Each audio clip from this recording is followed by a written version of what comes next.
الحمد لله الذي هدانا لهذا وما كنا لنهتدي لولا أن هدانا الله والصلاة والسلام على سيدنا ومولانا محمد وعلى آله وأصحابه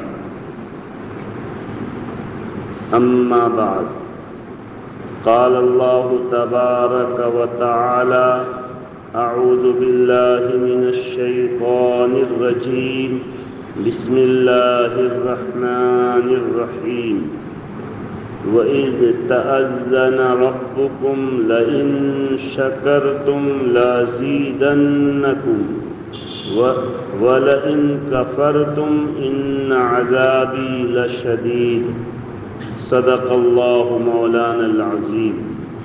معزز و مکرم سامعین کرام اور عزیز طلبہ، اللہ تبارک و تعالی قرآن کریم میں اعلان فرما رہے ہیں، تأذن یعنی یہ اللہ کی طرف سے اعلان ہے کہ اگر تم میری نعمتوں کا شکر ادا کرو گے تو میں اپنی نعمتوں میں اضافہ کروں گا، مزید نعمتیں عطا کروں گا، اور اگر تم ناشکری کرو گے تو صرف یہ نہیں کہ تمہیں نعمتیں نہیں دوں گا، بلکہ اللہ فرماتے ہیں کہ میرا عذاب سخت ہے۔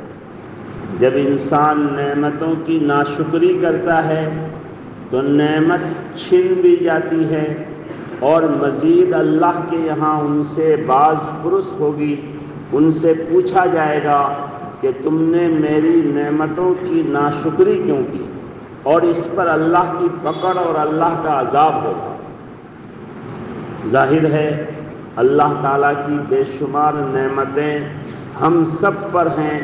بعض ایسی نعمتیں ہیں جن کو ہم دیکھ رہے ہیں، سمجھ رہے ہیں، اور بعض ایسی نعمتیں ہیں جن کو ہم دیکھ نہیں رہے ہیں، سمجھ نہیں رہے ہیں، مگر ہیں وہ اللہ کی بڑی نعمتیں۔ ظاہر ہے اللہ کے احسان اور نعمت کے بغیر انسان ایک سیکنڈ جی نہیں سکتا ہے، ایک سیکنڈ سکون کے ساتھ رہ نہیں سکتا ہے۔ اللہ تعالیٰ کی نعمت، اللہ کے احسان تلے ہر انسان دبا ہوا ہے، تو اللہ فرماتے ہیں کہ تم ان نعمتوں کا شکر ادا کرو۔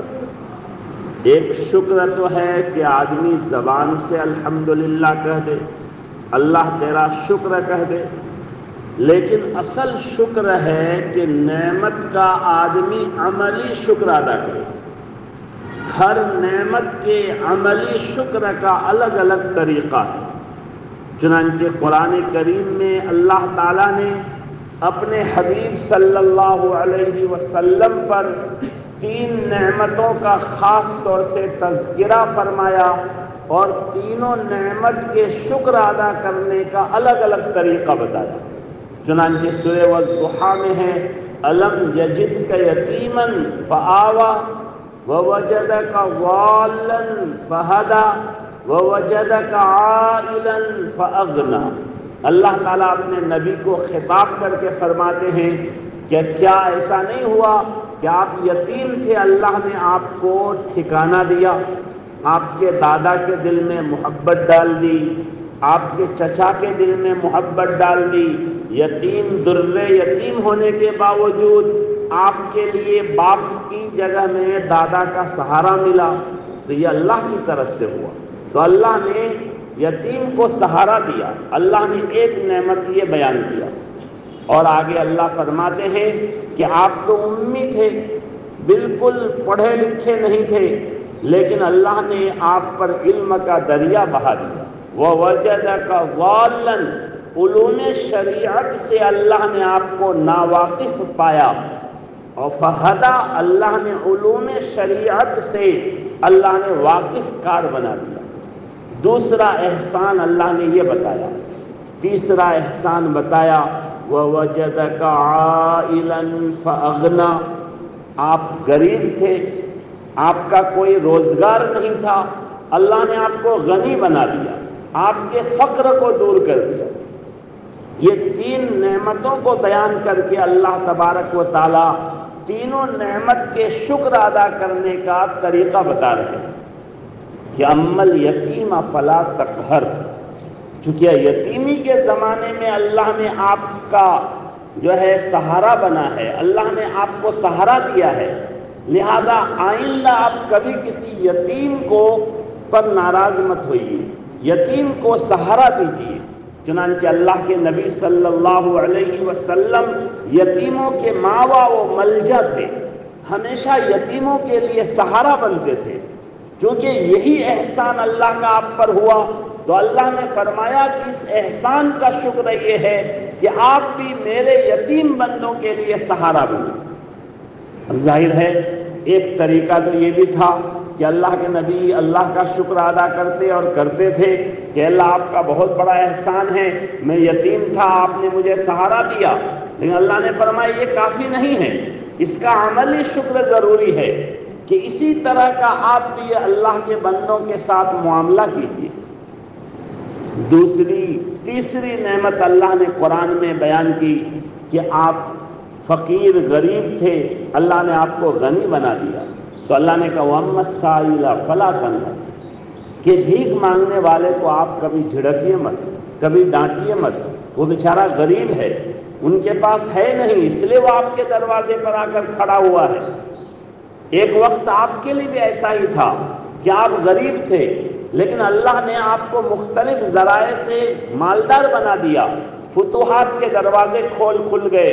ماں خدیجہ رضی اللہ عنہا اپنا پورا کاروبار، اپنا مال، اپنی دولت اللہ کے نبی کے قدموں میں لا کے نچھاور کر دی۔ اس طرح اللہ نے آپ کو مالدار بنایا تھا، ورنہ ایک دن آپ بھی غریب تھے، لہذا کبھی کسی غریب کو ڈانٹیے مت، کسی بھیک مانگنے والے کو جھڑکیے مت۔ دیکھیے اللہ نے اس نعمت کے شکر ادا کرنے کا یہ طریقہ بتایا۔ اور بیچ میں جو اللہ نے بیان کیا تھا کہ اللہ نے آپ کو علوم سے نوازا، تو اللہ نے فرمایا وَأَمَّا بِنِعْمَةِ رَبِّكَ فَحَدِّثْ، کہ یہ جو اللہ کی نعمت ہے کہ اللہ نے آپ کو تمام علماء کا سردار بنا دیا، سارے جہاں کے علوم ایک طرف، اللہ کے بعد جو ہے ہمارے نبی کے علوم کی مثال ایسی ہے کہ سارے انبیاء، سارے علماء کیا علم قطرہ کے معنی، ہمارے آقا دو جہاں صلی اللہ علیہ وسلم کا علم جو ہے دریا کے معنی۔ تو اللہ نے فرمایا کہ یہ جو نعمت اللہ نے دی ہے تو اس میں کنجوسی مت کیجیے، اس کو جو ہے چھپا کر مت رکھیے، بلکہ اس کو خوب پھیلائیے، اللہ کے علم کو اللہ کے بندوں تک پہنچائیے، اللہ کی نعمت کو بیان کیجیے، یعنی علم کو بیان کیجیے۔ تو دیکھیے تین نعمتوں کے شکر ادا کرنے کا اللہ نے الگ الگ طریقہ بتایا۔ معلوم ہوا کہ آدمی پر اللہ کی جیسی نعمت ہو اسی قسم کا شکر ادا کرنا یہ ضروری ہے۔ حضرت مفتی احمد خان پوری صاحب دامت برکاتہم العالیہ بہت بڑے بزرگ ہیں گجرات کے، حضرت فرماتے ہیں کہ عملی شکر کو اس طرح سمجھو کہ ایک آدمی حج کرنے کے لیے گیا، وہ اپنے لیے رومال تسبیح وغیرہ خریدنے گیا، تو سوچا کہ ہمارے مسجد کے امام صاحب کے لیے بھی ایک بہترین رومال لے لوں، تاکہ امام صاحب جمعہ کے دن وہ رومال لگا کر جو ہے جمعہ پڑھانے آئیں گے، خطبہ دیں گے۔ چنانچہ انہوں نے اپنے لیے جتنی قیمت کا رومال لیا اس سے زیادہ عمدہ رومال اپنے امام صاحب کے لیے لیا، اور حج سے واپسی پر امام صاحب کو کھجور پانی کے ساتھ وہ قیمتی رومال بھی انہوں نے تحفہ کے طور پر پیش کیا۔ امام صاحب نے کہا جزاکم اللہ، آپ کا بہت بہت شکریہ، آپ وہاں جا کر بھی ہم کو یاد رکھے، اتنا قیمتی تحفہ آپ میرے لیے لائے، کھجور پانی ہی بہت کچھ تھا، لیکن جو آپ نے مزید میرے لیے رومال بھی لے کر آئے، یہ ہمارا آپ کا بہت بڑا احسان، بہت شکریہ ادا کیا زبان سے۔ لیکن وہ حاجی صاحب انتظار میں تھے کہ جمعہ کے دن امام صاحب جو ہے رومال لگا کر خطبہ دینے آئیں گے، لیکن امام صاحب وہ رومال لگا کر نہیں آئے۔ تو انہوں نے سوچا ہو سکتا ہے آئندہ جمعہ کو آئیں، پھر نہیں آئے۔ کئی جمعہ تک انہوں نے انتظار کیا، مگر امام صاحب وہ رومال کبھی اپنے سر پر لگا ہی نہیں رہے ہیں۔ ان کے ذہن میں، دل میں یہ طلب تھی کہ امام صاحب کے سر پر میں اپنا رومال دیکھوں۔ ایک دن اتفاقاً کسی وجہ سے وہ امام صاحب کے گھر پر گئے تو انہوں نے دیکھا کہ امام صاحب اپنے گھر کے چپل رکھنے کی جگہ میں وہ رومال کو بچھا رکھا ہے، پاپوش بنا دیا ہے۔ تو بتائیے اس حاجی صاحب کو کتنی شدید تکلیف ہوگی کہ اتنا قیمتی رومال میں لایا تھا، امام صاحب نے اس کا پاپوش بنا دیا۔ ارے امام صاحب آپ رومال یہاں بچھا دیے؟ کہاں پیر پوچھنے کے لیے جو ہے کوئی پاپوش نہیں تھا تو اسی کو جو ہے بچھا دیا۔ کہ اللہ کے بندے اتنا قیمتی رومال آپ مجھے کہتے میں پاپوش لا کر دے دیتا۔ تو ان کو بتائیے کتنی تکلیف ہوگی۔ حالانکہ انہوں نے زبانی شکر تو ادا کیا تھا، بہت زوردار انداز میں ادا کیا تھا، لیکن عملی شکر انہوں نے ادا نہیں کیا۔ تو اللہ تعالیٰ کی نعمتوں کا عملی شکر یہی اصل شکر ہے۔ مثلا اللہ نے اگر ہمیں کھانے پینے کی چیزیں دی ہیں تو ان کی ہم قدر کریں، ان کا صحیح استعمال کریں۔ اسی وجہ سے ہمارے نبی صلی اللہ علیہ وسلم کی سنت ہے کہ اگر کوئی کھانے کا ٹکڑا گرا ہوا ہو تو اس کو اٹھا کر صاف کر کے کھا لیا جائے۔ حضرت ماں عائشہ صدیقہ رضی اللہ تعالی عنہا کی روایت ہے بیہقی شریف میں کہ سنن بیہقی میں ہے کہ حضرت نبی صلی اللہ علیہ وسلم ایک مرتبہ ماں عائشہ صدیقہ رضی اللہ عنہا کے حجرہ میں تشریف لائے تو آپ نے دیکھا کہ کسی جگہ ایک کھانے کا ٹکڑا، مثلا روٹی کا ٹکڑا گرا ہوا ہے۔ آپ نے اس کو اٹھایا اور اس کو سونگھا کہ اس میں باس تو نہیں آ گئی ہے، وہ خراب وہ ٹکڑا تو نہیں ہو گیا ہے۔ آپ نے دیکھا کہ نہیں یہ کھانا صحیح ہے، اس میں کوئی مہک اور کوئی باس نہیں ہے، تو آپ نے اس کو صاف کیا اور اس کو کھا لیا اور فرمایا عائشہ اللہ کی نعمت کے پڑوس کا بھی تم پر حق ہے، یعنی اللہ کی جو یہ نعمت تمہارے پڑوس میں تمہارے قریب میں گری ہوئی ہے، تم نے نہیں گرایا لیکن ہے تو تمہارے قریب میں، تو اس کا یہ حق ہے کہ اس کو اٹھا کر صاف کر کے کھا لو۔ بہت مرتبہ ایسا ہوتا ہے کہ ہم خود نہیں گراتے مگر کسی اور نے گرا دیا، لیکن جب وہ ہمارے قریب میں گرا ہوا ہے تو اللہ کی اس نعمت کا حق ہے کہ ہم اس کو صاف کر کے اس کو استعمال کر لیں۔ حضرت حذیفہ ابن یمان رضی اللہ تعالیٰ عنہ کا واقعہ ہے کہ روم کے بڑے بڑے وزیروں گورنروں کے ساتھ ایک مرتبہ کھانے کے لیے بیٹھے تھے، تو دسترخوان پر جو ہے حضرت کے ہاتھ سے تھوڑا کچھ دانے نیچے گر گئے، دسترخوان پر گر گئے، تو حضرت اس کو چن چن کر کھانے لگے۔ خادم نے کان میں چپکے سے کہا کہ اس طرح آپ دانے چن کر کھا رہے ہیں، یہ رومی لوگ وزراء، امراء، بڑے بڑے گورنر ہیں، یہ لوگ سوچیں گے کہ یہ مسلمانوں کا آدمی کتنا جو ہے حریص ہے، کتنا لالچی ہے، ایک دانہ گر گیا تو اس کو بھی چن کر کھا رہا ہے۔ وہ تو چپکے سے کان میں کہا، لیکن حضرت حذیفہ ابن یمان رضی اللہ عنہ نے بلند آواز سے فرمایا اَأَتْرُكُ سُنَّةَ حَبِيبِي لِهَٰذِهِ الْحُمُقَةِ، ان بے وقوفوں کی وجہ سے میں اپنے لاڈلے حبیب کی سنت کو چھوڑ دوں؟ یہ ہمارے آقا کی سنت ہے کہ اگر دسترخوان پر دانہ گر جائے تو اس دانہ کو ہم اٹھا کر کھا لیں۔ فضیل ابن عیاض رحمت اللہ علیہ فرماتے ہیں، اور ایک حدیث میں بھی یہ مفہوم ہے کہ جس گھر سے دانہ ایک مرتبہ چھن جاتا ہے تو پھر بہت مشکل سے دوبارہ آتا ہے۔ دانوں کی اگر آدمی ناقدری کرتا ہے، اس کی وجہ سے دانہ اللہ کی طرف سے اٹھا لیا جاتا ہے، تو پھر اس آدمی کے لیے رزق کے دروازے تنگ کر دیے جاتے ہیں۔ اور جس گھر سے ایک مرتبہ رزق کا جو ہے رزق اٹھا لیا گیا، رزق کا دروازہ بند کر دیا گیا، تو پھر آپ روتے رہو، چلاتے رہو، اب جو ہے اللہ کی طرف سے یہ نعمت ملنے والی نہیں ہے، چونکہ اللہ خود کہہ دیے ہیں کہ میری نعمتوں کی ناشکری کرو گے تو میری پکڑ سخت ہے۔ پھر صرف یہ نہیں کہ میں کچھ دن کے لیے تنبیہ کروں گا، اللہ کہتا ہے فَإِنَّ عَذَابِي لَشَدِيدٌ، بہت سخت ہے میری پکڑ۔